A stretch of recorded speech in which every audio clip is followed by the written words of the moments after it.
Hello dear students, welcome back to the channel hashtag study with star 2021। आज हम करने वाले हैं कुछ थ्योरम्स। फर्स्ट हम करेंगे इंटीग्रेबिलिटी ऑफ मोनोटोनिक फंक्शंस। इससे पहले वाले लेक्चर में देख चुके हैं।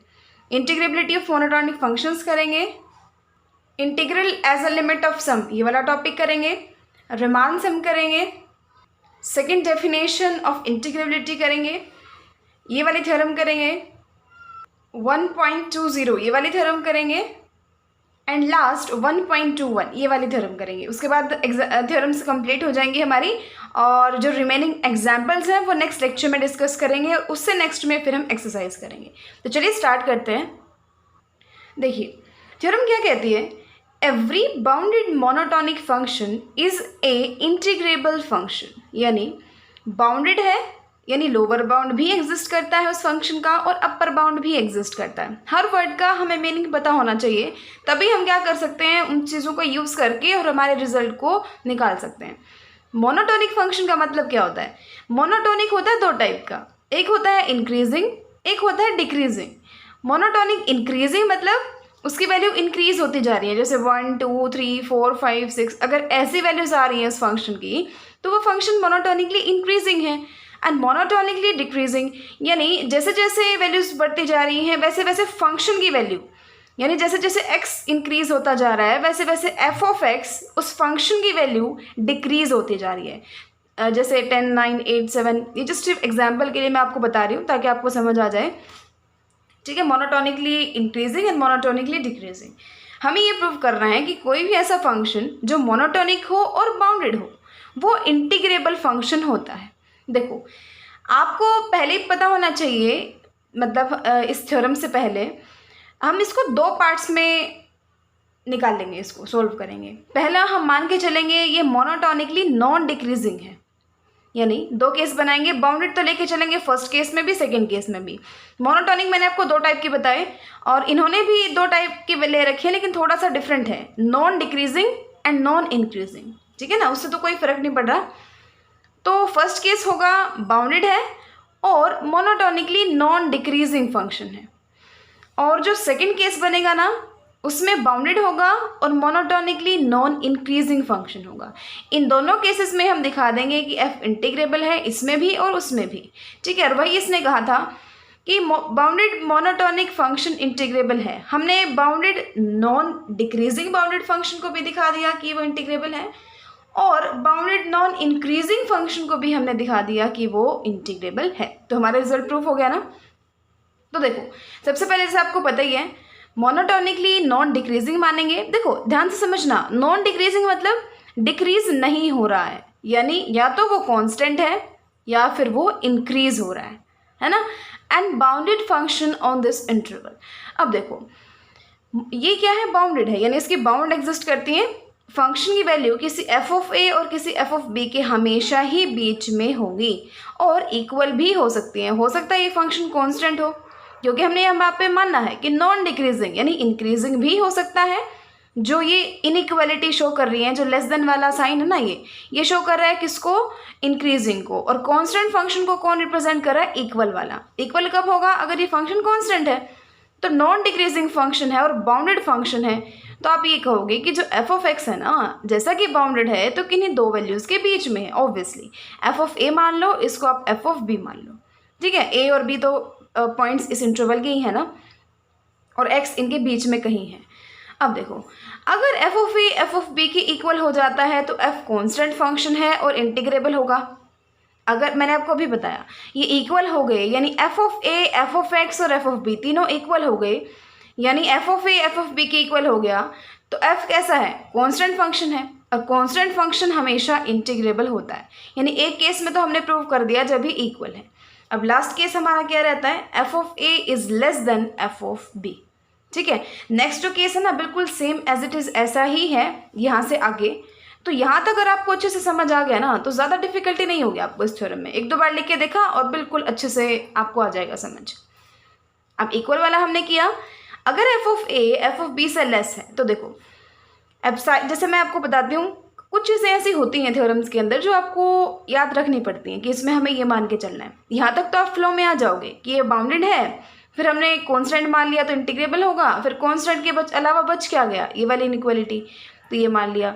ये आपको याद रखना पड़ेगा कि आपको एप्सिलॉन मान के चलना है। पी पार्टीशन लेके चलनी है ये वाली, जहाँ x0 a है और xn b है, ए बी की कोई पार्टीशन है। और किस टाइप से कि उसकी जो नॉर्म है ना पार्टीशन की, नॉर्म क्या होती है, अगर आप बिल्कुल अच्छे से देख रहे हो तो आपके माइंड में अभी आ जाना चाहिए, और अगर आपके माइंड में नहीं आया ना तो वीडियोस को और ज़्यादा ध्यान से देखना स्टार्ट कर दीजिए, ठीक है ना, क्योंकि बिल्कुल सिंपल सी डेफिनेशन है। नॉर्म क्या होता है, इसकी जितनी भी सब इंटरवल्स आएंगे उन सब की लेंथ निकाल लो, उन सब लेंथ में से सबसे मैक्सिमम जो लेंथ है वो होती है उस पार्टीशन की नॉर्म। इसने कहा वो partition less than epsilon by F of B minus F of A. ये चीज़ आपको मान के चलनी है। याद भी हो गई होंगी सिर्फ एप्सिलॉन, पार्टीशन, और किस टाइप से माननी है पार्टीशन की उसकी जो नॉर्म है वो less than epsilon by F of B minus F of ए।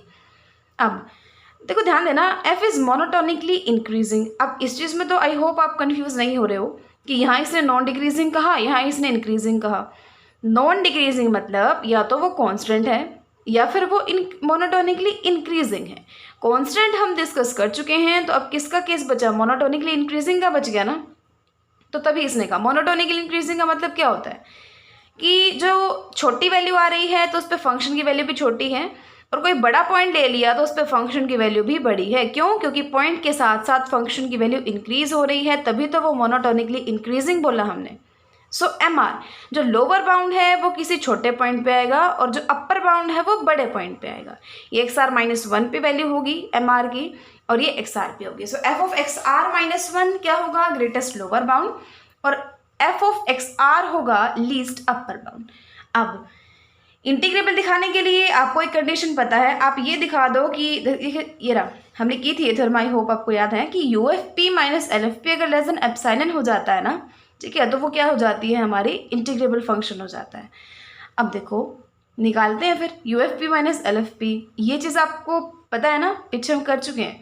कैसे निकालते हैं हम किसी भी अपर सम को या किसी भी लोअर सम को, तो इससे पीछे वाली वीडियो देख लेना, क्योंकि इससे पीछे वाली वीडियो के बिना तो सिर्फ ये ही नहीं, आपको बहुत सारी चीज़ों में डाउट आएगा, तो बिल्कुल अच्छे से देख लेना। ये वाला कॉन्सेप्ट मैंने बिल्कुल अच्छे से समझाया वहाँ पे। कैसे, फिर भी एक बार बता देती हूँ कैसे निकालते हैं हम अपर सम। जितने भी हमारे लीस्ट अपर बाउंड्स होते हैं उन सबको उनकी कॉरस्पॉन्डिंग सब इंटरवल की लेंथ से मल्टीप्लाई करके और उनको ऐड करते जाओ, ठीक है। तो ये क्या है, UFP देखो पहले, UFP क्या है, MR इंटू XR-1 है, यानी लीस्ट अपर बाउंड को उसके लेंथ से मल्टीप्लाई कर दिया, फिर माइनस माइनस LFP कैसे निकाला, स्मॉल MR इंटू XR-1। अब देखो ये चीज़ इसने वैल्यू ऊपर से पुट कर दी कि जो कैपिटल MR है ना वो क्या है, f ऑफ XR है, स्मॉल MR है वो क्या है, f ऑफ XR-1 है, इसको इसने डेल्टा R नाम दे दिया। अब लेकिन but epsilon R is less than epsilon by F of B minus F of A. देखो बिल्कुल ध्यान से समझना, जो डेल्टा R है, डेल्टा R क्या है, किसी भी सब इंटरवल की लेंथ है, और नॉर्म क्या होती है, जितनी भी लेंथ होती है ना सबका मैक्सिमम। अब जब सारे इंटरवल्स के लेंथ में जो मैक्सिमम है ना वो वैल्यू ही अगर इस चीज़ से छोटी है तो कोई भी लेंथ उठा लो आप, वो तो छोटी रहेगी ही रहेगी। इन सब लेंथ्स में से जो मैक्सिमम लेंथ है वो ही जब इससे छोटी है तो कोई भी लेंथ आप उठा लो रैंडमली, वो इससे छोटी होगी ही होगी। तो तभी इसने कहा कि UFP माइनस LFP इस चीज़ के इक्वल है, लेकिन डेल्टा R इस चीज़ से क्या है, लेस देन है, तो इसको यहाँ रख दो। UFP माइनस LFP किससे लेस हो जाएगा अगर हम डेल्टा R की जगह क्या रख दें, epsilon by F of B minus F of A. So epsilon by F of B minus F of A, और बाकी सब एज इट इज़ है, सिर्फ डेल्टा R की जगह हमने ये चीज़ रखी है, और इक्वल की जगह हमने ये वाला साइन यहाँ पे लगा दिया। अब ये आपको पता है, समीशन को अंदर ले जाओ, फंक्शन की वैल्यू और समीशन उसका, सो एफ ऑफ बी के इक्वल वो होता है। देखो जल्दी जल्दी में बड़ा बेकार बना है, फिर भी आई मतलब समझ आ जाएगा आपको। देखो इसने क्या किया, फंक्शन की वैल्यू XR पे और फंक्शन की वैल्यू XR-1 पे उनका डिफरेंस निकालना, यानी R कहाँ से 1 से लेके n तक, यानी पहले f of x1 minus f of x0 निकाला, फिर f of x2 minus f of x1 निकाला, फिर f of x3 minus f of x2 निकाला, एंड सो ऑन। यानी ये क्या कर रहा है, जो ये डिफरेंस क्या होगा, इस पूरे में से सिर्फ ये वाला माइनस कर दोगे तो सिर्फ ये वाला बचा ना, है ना। फिर ये बचेगा, फिर ये बचेगा, फिर ये बचेगा एंड सो ऑन। सारे इंटरवल्स की लेंथ आ जाएगी अलग अलग से, और उन सब का फिर ये समेशन कर रहा है, तो उन सब का समेशन यानी प्लस यानी ऐड क्या होगा, ये पूरी लाइन हो जाएगी ना यहाँ से लेके यहाँ तक। और ये क्या है, F of B minus F of A. तो तभी इसने कहा कि सारे के सारे सब इंटरवल्स की लेंथ और उनका समेशन क्या होगा, F of B minus F of A. देखो ये चीज़ तो हमने पहले भी की है ना, कि summation are is equal to 1 to n delta r, और डेल्टा आ गया एक्स आर माइनस 1, यानी summation are is equal to 1 to n x r minus 1 किस चीज़ के इक्वल है, b माइनस ए। तो उस क्वेश्चन में क्या है, सिर्फ यहाँ एफ ऑफ एक्स आर है, यहाँ f of x r minus 1 है, तो क्या होगा, यहाँ भी एफ ऑफ बी हो जाएगा, यहाँ भी एफ ऑफ ए हो जाएगा, बस यही डिफरेंस है। तो इसको हमने इसके इक्वल रख दिया, इससे एक हो गया cancel, is equal to epsilon, यानी ये चीज़ किससे लेस आ गई, एप्साइलन से। और ये क्या बताता है कि एफ इंटीग्रेबल है। बिल्कुल सेम प्रोसीजर आपको नॉन इंक्रीजिंग के लिए करना है, बट यहाँ पे चेंज आ जाएगा क्योंकि ये फंक्शन अब की बार क्या कर रहा है, नॉन इंक्रीजिंग है, यानी इंक्रीज नहीं हो रहा है, या तो कॉन्स्टेंट है ये रहा, या फिर वो डिक्रीज कर रहा है। बिल्कुल सेम ऐसे ही आप कर सकते हो, मैं दिखा देती हूँ आपको। और उसके बाद है ये चीज़, यहाँ पे ध्यान रखना, जो अपर बाउंड है ना वो छोटी वाली वैल्यू पे आएगा, और जो लोअर बाउंड है वो बड़ी वाली वैल्यू पे आएगा। क्यों, क्योंकि फंक्शन डिक्रीज हो रहा है। तो इस केस में भी आ जाएगा कि ये लेस देन एप्सिलॉन है, तो एफ कैसा बन जाएगा हमारा, इंटीग्रेबल बन जाएगा, किसके, क्लोज इंटरवल ए बी के ऊपर। अब देखिए next article, next definition, integral as a limit of sums. देखो ये वाली चीज़ ना मैं आपको एग्जाम्पल में बताऊंगी, आपको बहुत अच्छे से समझ आ जाएगा। वहाँ पे रिमान सम देखते हैं। देखो अभी तक हमने क्या पढ़ा है, लोअर सम पढ़ा है, अपर सम पढ़ा है, रिमान सम तो नहीं पढ़ा ना, रिमान इंटीग्रल ज़रूर पढ़ा है, रिमान सम नहीं पढ़ा। तो रिमान सम क्या होगा, बिल्कुल सिंपल है, समेशन ही होगा, r is equal to 1 to n, क्योंकि सम है तो समेशन तो होगा ही, और फंक्शन की वैल्यू होगी किसी एक्साई आर पे। एक्साई आर क्या है, कोई पॉइंट है, कोई भी पॉइंट हो सकता है, किसका, इस इंटरवल का, आर लगा हुआ है ना नीचे, तो आरथ इंटरवल का कोई भी पॉइंट हो सकता है, उस पर फंक्शन की value f of xi r into length उस इंटरवल की इंटू डेल्टा आर। ठीक है, देखो अपर सम में हम क्या करते होते हैं, जो लीस्ट अपर बाउंड होता है ना उसकी मल्टीप्लाई लेंथ के साथ और उसका समेशन। लोअर सम में हम क्या करते हैं, ग्रेटेस्ट लोअर बाउंड की वैल्यू उसके साथ उसकी लेंथ की मल्टीप्लाई और उसका समेशन। रिमान सम में सिर्फ डिफरेंस इतना है कि यहाँ पे वो ना तो लोअर बाउंड होगा ना अपर बाउंड होगा, वो कोई भी आर्बिट्रेरी पॉइंट होगा इस इंटरवल का, बस उसको हम क्या बोलेंगे, रिमान सम। और ये क्या है, S F P, S F कौन जो फंक्शन है और पी क्या है वो पार्टीशन है, तो एस एफ पी कहीं भी दिख जाए तो वो क्या है, रिमान सम है। देखो हम जो पीछे वाली एक्सरसाइज थी ना उसके एग्जाम्पल्स में हम क्या कर रहे थे, जैसे लोअर सम था और जब एन को इन्फिनिटी को टेंड करा रहे थे ना तो कौन सा इंटीग्रल आ रहा था, लोअर इंटीग्रल आ रहा था। ऐसे ही जब हम अपर सम था हमारे पास और अपर सम निकाल के और एन को इन्फिनिटी पुट कर रहे थे ना तो क्या आ रहा था, हमारा अपर इंटीग्रल आ रहा था। तो यहाँ पे क्या होगा, रिमान सम है तो कौन सा इंटीग्रेशन आएगा, रिमान इंटीग्रेशन। और ये आपको पता है कि रिमान इंटीग्रेशन कहो या सिंपल इंटीग्रेशन कहो बात एक ही है। तो वैसे ही इसने कहा है, इतना बड़ा आपको समझने की कोई ज़रूरत नहीं है। अगर आप ये चीज़ समझ गए ना कि जो रिमान इंटीग्रल है या फिर आप कहो जो इंटीग्रल है वो क्या होगा, limit n tends to infinity, और कौन सा सम, रिमान सम। ये हमने अभी देखा था, रिमान सम ये होता है। जैसे लोअर इंटीग्रल लोअर सम में limit n tends to infinity करके निकाला जाता है, और अपर सम अपर इंटीग्रल अपर सम में लिमिट को एंड टेंड्स को इन्फिनिटी करके निकाला जाता है। वैसे ही रिमान इंटीग्रल या फिर आप सिंपल इंटीग्रल कह सकते हो एफ का, कैसे निकाला जाएगा, limit n tends to infinity, कौन सा सम आएगा यहाँ पे, रिमान सम आएगा। 3 थ्योरम बाकी है हमारी। देखो अगर f कोई बाउंडेड और इंटीग्रेबल फंक्शन है ना इस इंटरवल के ऊपर, ध्यान से समझना, बाउंडेड है एंड इंटीग्रेबल है। इंटीग्रेबल मतलब उसका लोअर इंटीग्रल, उसका अपर इंटीग्रल और उसका इंटीग्रेशन, इन्होंने यहाँ लिखा भी हुआ है, वो तीनों क्या होंगे, इक्वल होंगे। अगर ऐसा है तो for each epsilon greater than 0 there exist a positive integer delta. Epsilon के लिए एक डेल्टा एग्जिस्ट करेगा, किस टाइप से, कि एवरी पार्टीशन p जिसकी नॉर्म लेस देन डेल्टा है, किस टाइप से, फॉर एवरी पार्टीशन p जिसकी नॉर्म लेस देन डेल्टा है, क्या हो जाएगा, ये क्या है, क्या ये आपको याद आ गया होगा, क्या ये रिमान सम। माइनस ये क्या है, रिमान इंटीग्रल या फिर आप सिंपल इंटीग्रल कह सकते हो। इनका जो डिफरेंस का जो मॉडुलस है ना वो लेस देन एप्सिलॉन है, regardless of choice of xi r. Regardless मतलब कोई फर्क नहीं पड़ता आप एक्साई कौन सा पॉइंट ले रहे हो, लेकिन इन चीज़ को जब निकालोगे ना और इसको जब निकालोगे, इनके जो डिफरेंस है ना वो उसका मॉडुलस एप्सिलॉन से कम ही रहेगा हमेशा, अगर एफ एक बाउंडेड और इंटीग्रेबल फंक्शन है तो। ठीक है, अगर ये बाउंडेड और इंटीग्रेबल फंक्शन है तो एप्सिलॉन ग्रेटर देन 0 के लिए एक पॉजिटिव नंबर डेल्टा एग्जिस्ट करेगा कि किसी पार्टीशन के लिए जिसका नॉर्म लेस देन डेल्टा है, रिमान सम का और रिमान इंटीग्रल का डिफरेंस का मॉडुलस लेस देन एप्सिलॉन हो जाएगा। बाउंडेड और इंटीग्रेबल है तो ये इक्वल हो जाएंगे। अब हम यूज़ करने जा रहे हैं डार्बॉक्स थ्योरम। अब डार्बॉक्स थ्योरम क्या कहती है, बिल्कुल वही स्टेटमेंट इसने लिखी हुई है कि इन्होंने एप्सिलॉन ग्रेटर देन 0 तो दिया ही हुआ है, नहीं सॉरी, हमें मानना पड़ेगा लेट एप्सिलॉन ग्रेटर देन 0 भी गिवन। अगर ऐसा होता है तो डार्बॉक्स थ्योरम क्या कहती है कि पॉजिटिव नंबर डेल्टा एग्जिस्ट करेगा कि किसी पार्टीशन के लिए जिसका नॉर्म लेस देन डेल्टा क्या हो जाएगा, जो अपर सम है वो अपर इंटीग्रल में ज़रा सा कुछ ऐड कर दिया तो उससे लेस हो जाएगा। क्यों?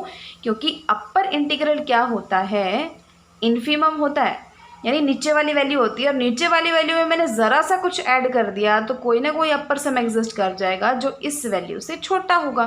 ठीक है, बहुत अच्छे से मैंने पीछे वाले लेक्चर्स में दिखाया है, तभी मैं आपको बार बार रिक्वेस्ट करती हूँ कि बिल्कुल सीक्वेंस में देखोगे तो आपको हर चीज़ समझ आएगी। जो मतलब अगर आप डायरेक्टली इस वीडियो पे आ गए हो तो काफ़ी डिफ़िकल्टी हो सकती है आपको। अब L F P is greater than किससे, इसमें से आपने कुछ सब्ट्रैक्ट कर दिया। क्योंकि जो लोअर इंटीग्रल होता है ना वो सारे लोअर सम्स का सुप्रीमम होता है। सुप्रीमम यानी सारी वैल्यूज़ में से सबसे बड़ी वैल्यू, और सबसे बड़ी वैल्यू में से आपने कुछ भी माइनस किया तो एक ऐसा L F P lower sum exist कर जाएगा जो इस डिफरेंस से क्या हो जाएगा, बड़ा हो जाएगा। ये चीज़ हो गई। तो सिर्फ हमने क्या लगाया, डार्बॉक्स थ्योरम ही लगाई है ना। अब देखो पी आपने पार्टीशन मान ली इसकी जिसके नॉर्म लेस देन डेल्टा है। अब एक्साई आर आपने पॉइंट मानना पड़ेगा इसका, क्योंकि आपको क्वेश्चन में एक्साई आर चाहिए। अब ये वैल्यूज़ मान लो कि एम आर क्या है, ग्रेटेस्ट लोअर बाउंड है, कैपिटल एम आर क्या है, लीस्ट अपर बाउंड। ये तो बिल्कुल सिंपल चीज़ें हैं। अब एक तो बात आपको पता है कि ग्रेटेस्ट लोअर बाउंड मतलब सबसे छोटी से छोटी वैल्यू, और कैपिटल एम आर मतलब लीस्ट अपर बाउंड यानी बड़ी से बड़ी वैल्यू। तो इस पॉइंट पे जो इन दोनों के कहीं बीच में कहीं आएगा, इस पॉइंट पे फंक्शन की वैल्यू इसके और इसके बीच में ही रहेगी ना हमेशा। ज़्यादा से ज़्यादा इक्वल हो सकती है कि हमने एक्साई आर या तो एक्स आर -1 ले लिया या फिर एक्स आर ले लिया, ये ले लिया तो इसके इक्वल हो जाएगा, ये ले लिया तो इसके इक्वल हो जाएगा। ठीक है ना। वैसे नॉर्मली हम क्या कहेंगे कि जो एफ ऑफ यानी फंक्शन की वैल्यू है ना एक्साई आर पे, ये एम आर और कैपिटल एम आर के बीच में होगी, लेस देन इक्वल टू होगी। अब वही काम आपने करना है। लोअर सम निकालने के लिए, अपर सम निकालने के लिए हम क्या करते थे, सारी साइड डेल्टा आर से मल्टीप्लाई और summation are is equal to 1 to n। ये चीज़ हो गई। अब ये क्या बन गया, लोअर सम, ये क्या बन गया, अपर सम बन गया। अब देखो फ्रॉम 2 and 3 ये है ये वाली चीज़, और 2 क्या है, ये दोनों चीज़ें हैं। अब बिल्कुल ध्यान से देखना, इसने ये कहा है कि आप ये बोल रहे हो कि ये एल एफ पी और यू एफ पी के बीच में है, लेकिन एल एफ पी तो खुद किससे बड़ा है, इससे बड़ा है। ठीक है, तो एल एफ पी इससे बड़ा, तो इसको हम यहाँ लिख सकते हैं ना, उस चीज़ को ये लिख दिया हमने, क्योंकि एल एफ पी इससे बड़ा है, इसने डार्बॉक्स थ्योरम ने बोला है, तो मैंने इससे इधर इसको लिख दिया। अब अपर जो अपर सम है ये छोटा है इससे, तो अपर सम यहाँ है ही, तो मैं इसको यहाँ लिख सकती हूँ, बिल्कुल एज इट इज़ उठा के मैंने लिख दिया। ये और ये वाली चीज़ बिल्कुल सेम है, ऐसे ही ये और ऊपर वाली चीज़ वो सेम है। ये चीज़ आई।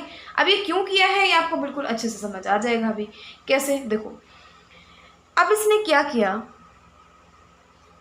सबसे पहली चीज़ तो ये 5 टर्म्स बन गई, 2 को बीच में से हटाओ, इनका कोई काम नहीं है। एक तो लोअर सम को हटाओ, एक अपर सम को हटाओ, तो सिर्फ 3 टर्म्स यहाँ पे हमारी बची हैं, एक ये वाली, एक ये वाला समेशन और एक ये वाली। क्या करना है आपने, ये वाला जो इंटीग्रल है ना, इस इंटीग्रल को माइनस कर दो तीनों साइड से।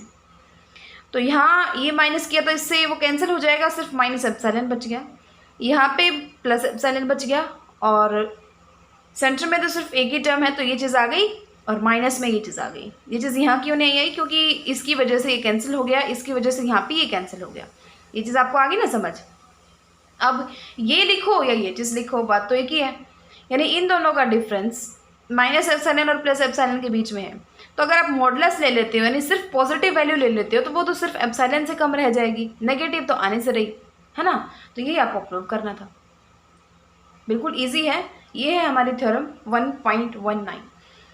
अब है थ्योरम 1.20। बिल्कुल इजी है, कुछ भी डिफिकल्ट नहीं होता। अगर ये एग्जिस्ट करता है, ये क्या है, रिमान सम। अगर रिमान सम एग्जिस्ट करता है, जैसे जैसे नॉर्म 0 को टेंड कर रही है और आई के इक्वल है, यानी जैसे जैसे नॉर्म 0 को टेंड कर रही है ना, तो आई इसके इक्वल है, आई को आप इसके इक्वल ले सकते हो जैसे जैसे नॉर्म 0 को टेंड कर रही है। तो आपको ये दिखाना है कि जो f is Riemann integrable, f क्या होगा, रिमान इंटीग्रेबल होगा, और i की वैल्यू क्या होगी, रिमान इंटीग्रेशन, या फिर आप कह सकते हो सिंपल इंटीग्रेशन इस फंक्शन का। इस चीज़ में कोई डाउट नहीं होना चाहिए आपको कि मैं रिमान इंटीग्रल भी बोल रही हूँ, इसको इंटीग्रल भी बोल रही हूँ। रिमान इंटीग्रल और इंटीग्रल सेम चीज़ें हम लेके चल रहे हैं फिलहाल, आगे जाके ये चीज़ें थोड़ी अलग हो जाती हैं। तो ये चीज़ आप समझ गए ना। अगर ये एग्जिस्ट करता है, जैसे नॉर्म 0 को टेंड करती है और आई के इक्वल है, तो f रिमान इंटीग्रेबल होगा इस पे और i equal to a to b f dx के। देखो कैसे प्रूव करेंगे। सबसे पहली चीज़ इसने कहा ही है कि ये वाली जो चीज़ है ना, ये i के इक्वल होगी जैसे जैसे नॉर्म जो है वो किसको टेंड करेगी, 0 को टेंड करेगी।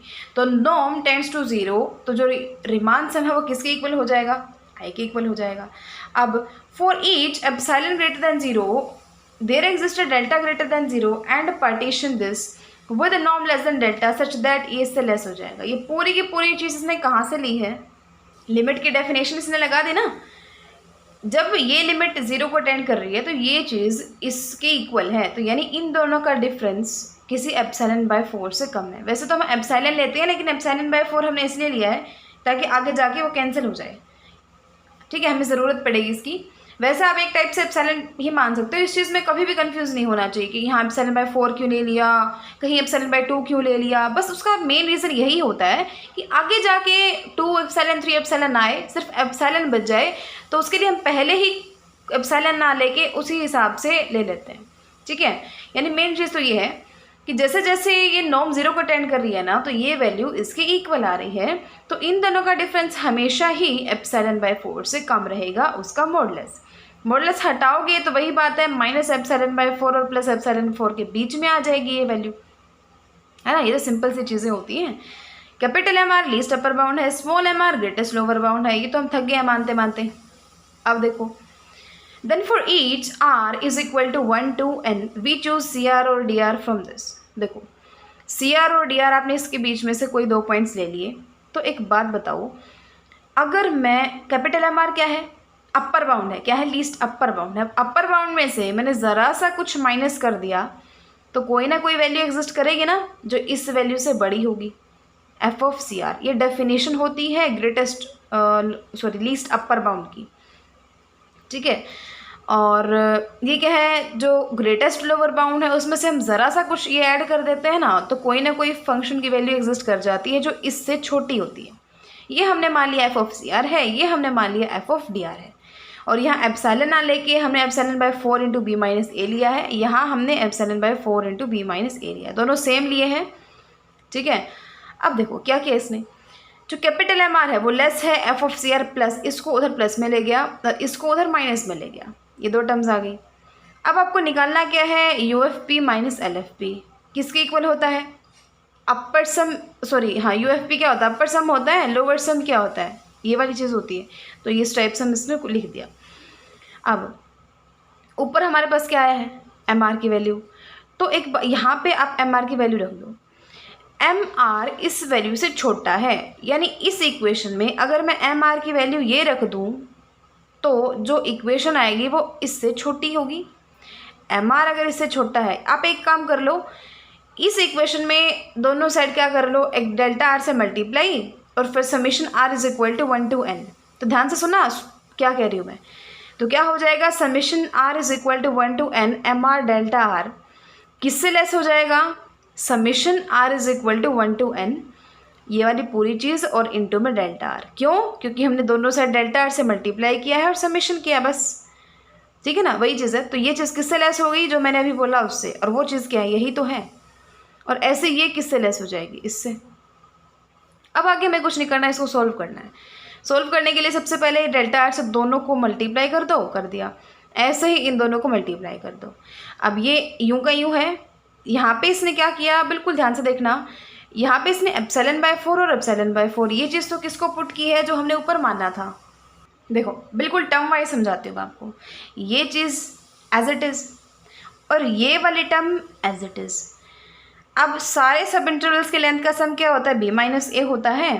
तो यहाँ पे हमने वैल्यू रख दी B minus A. B minus A से बी माइनस ए कैंसिल, क्या बचा, एप्सिलॉन बाय 4। और ऐसे यहाँ पे क्या बचा, वो कैंसिल हो गया, एप्सिलॉन बाय 4। एप्सिलॉन बाय 2 हो गया। यहाँ पे हमने क्या किया, माइनस आई यहाँ कर दिया, माइनस आई यहाँ कर दिया। कर सकते हैं ना, क्योंकि देखो बाहर माइनस है। अगर आप ओपन करने लगोगे ना, ओपन करने लगोगे ब्रैकेट को, तो ये माइनस की हो जाएगी टर्म और ये हो जाएगा प्लस का। तो प्लस वाले से माइनस वाला कैंसिल। यानी इस चीज़ को आप इस टाइप से लिख सकते हो। अब ये चीज़ हमने ऊपर देखी थी क्या है, एप्सिलॉन बाय 4 से कम है। और ये चीज़ हमने देखी थी किससे, माइनस एप्सिलॉन बाय 4 से। देखो ये वाली वैल्यू माइनस एप्सिलॉन बाय 4 से बड़ी है और एप्सिलॉन बाय 4 से छोटी है। तो ये वाली वैल्यू एप्सिलॉन बाय 4 से क्या है, छोटी है। अब माइनस एप्सिलॉन बाय 4 से बड़ी है कौन, ये वाली, लेकिन माइनस है बाहर, तो यहाँ भी हमने माइनस लगा दिया। तो ये वाली चीज़ छोटी हो गई और ये माइनस माइनस 2 होने की वजह से ये चीज़ क्या हो गई, बड़ी हो गई। तो सिंपल सी बात है, यहाँ एप्सिलॉन बाय 4 रखना है आपने, यहाँ इसकी जगह आपने माइनस एप्सिलॉन बाय 4 रखना है। यहाँ माइनस का माइनस आ जाएगा, plus epsilon by 2। Epsilon by 4 plus epsilon by 4 plus epsilon by 2 is equal to epsilon. बस इसीलिए हमने एप्सिलॉन ना मान के उसको अलग अलग माना था, ताकि लास्ट में एप्सिलॉन आ जाए। अब U F P minus L F P क्या आ गया, लेस देन एप्सिलॉन। अच्छा, इस चीज़ में तो कंफ्यूज नहीं हो रहे ना आप। एक्साई आर हमने कोई भी पॉइंट मानना था, तो इसकी जगह हमने सी आर भी रख सकते हैं हम और डी आर भी रख सकते हैं। तो ऊपर से हमने ये दोनों वैल्यूज़ को निकाला है, ठीक है। तो U F P minus L F P less than epsilon हो गया। तो ये चीज़ हमें क्या बताती है कि जो वो फंक्शन है ना, वो कैसा है, आर यानी रिमान इंटीग्रेबल है।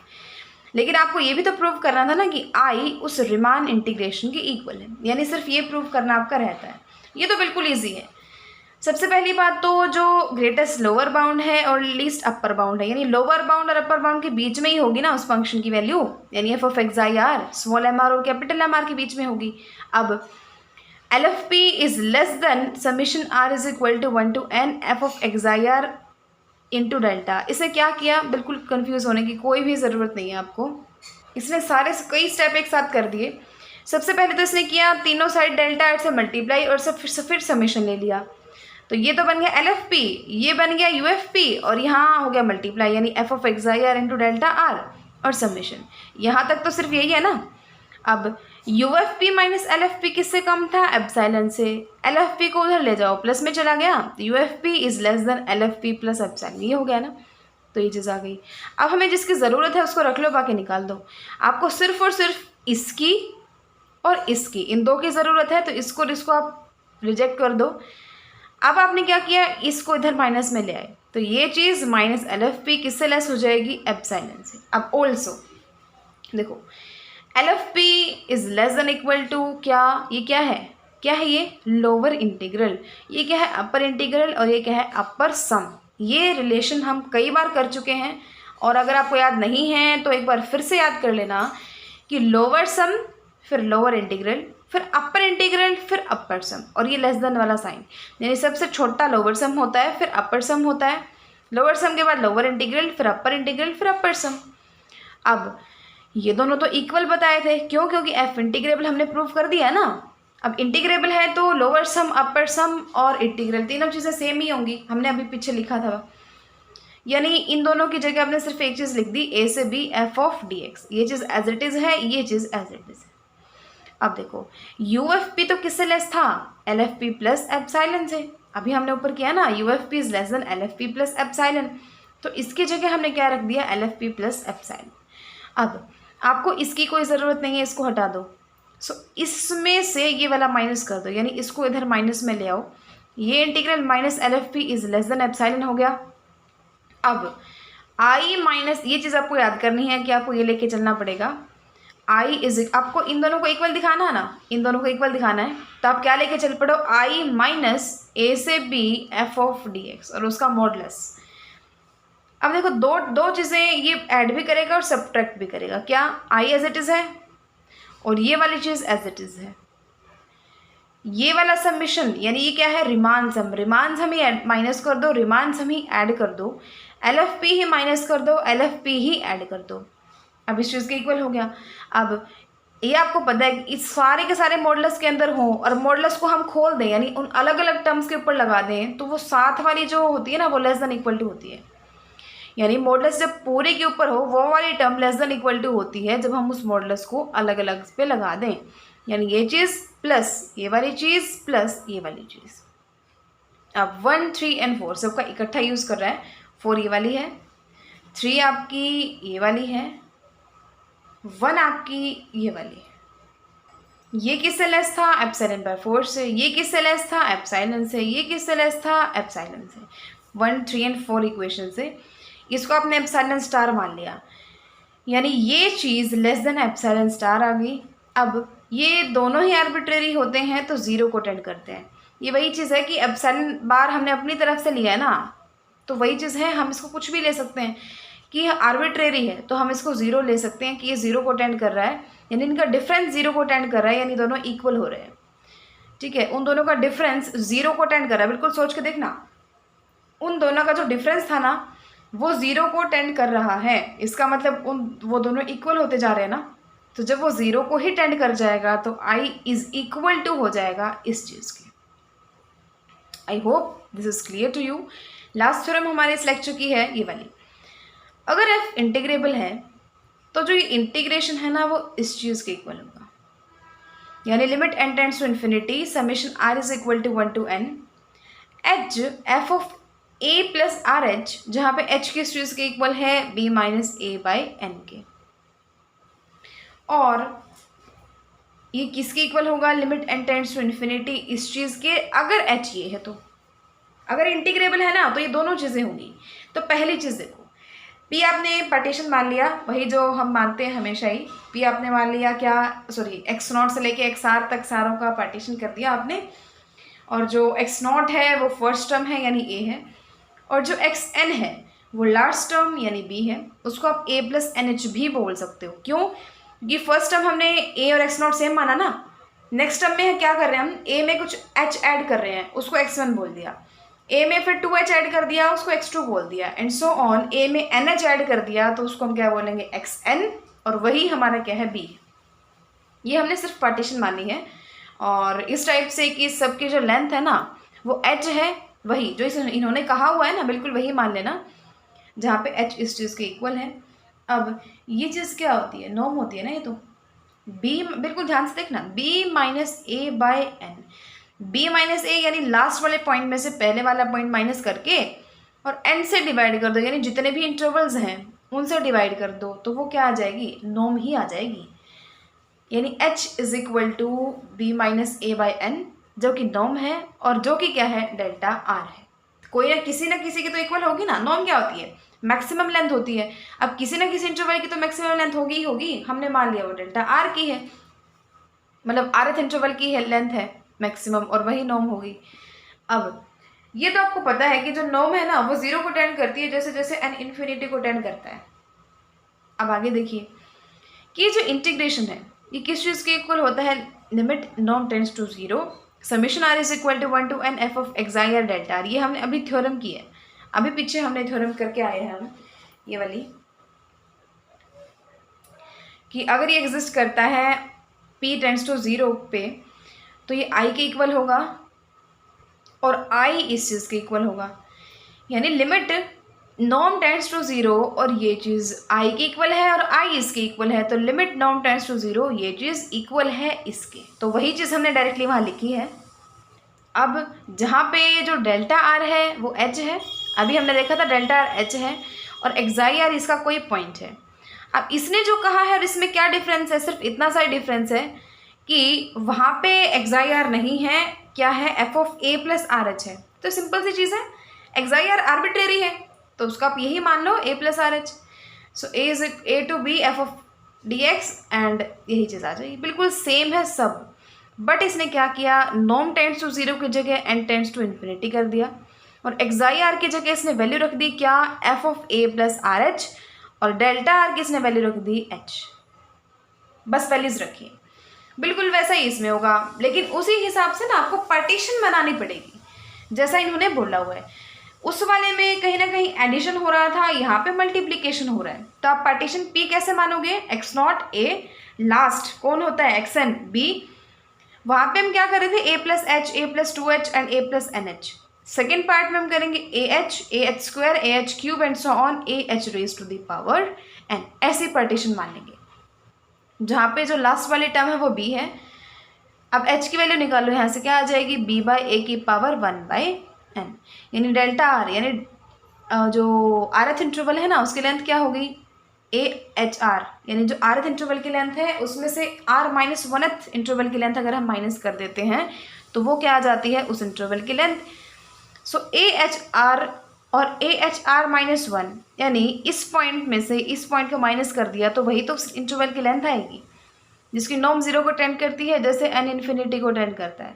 लेकिन एक चीज़ ध्यान रखना, h किसको टेंड करेगा, 1 को टेंड करेगा, ठीक है। क्यों, क्योंकि n जब इन्फिनिटी को टेंड करेगा तो 1/इन्फिनिटी 0, और किसी चीज़ की पावर 0 क्या होती है, 1 होती है। तो जैसे नॉर्म 0 को टेंड करेगा, n इन्फिनिटी को टेंड करेगा तो h 1 को टेंड करेगा। अब ये तो हमारा रिजल्ट होता ही होता है। क्वेश्चन के हिसाब से हमने जैसे वहाँ पे एक्साई आर को a प्लस आर एच रखा ना, यहाँ पे ए आर की पावर h रख देंगे, देन यहाँ पे इसके इक्वल हो गया था, यहाँ पे इसके इक्वल हो गया, जो हमें निकालना है, ठीक है ना।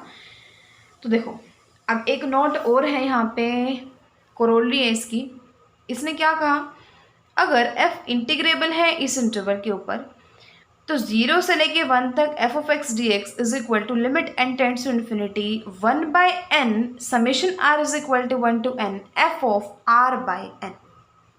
देखो जी, इस कोरोलरी के लिए आपको पार्टीशन याद रखनी पड़ेगी, और वैसे भी आपको पता है हम कैसे मानते हैं, 0 से 1 तक इंटरवल है जब, कैसे मानते हैं हम partition, 0 1/n 2/n 3/n and so on n/n, और वो 1 हो जाता है xn, n लास्ट वैल्यू हो जाती है, और हर सब इंटरवल की लेंथ 1/n है, और जो नॉर्म है ना क्या है, 1/n है।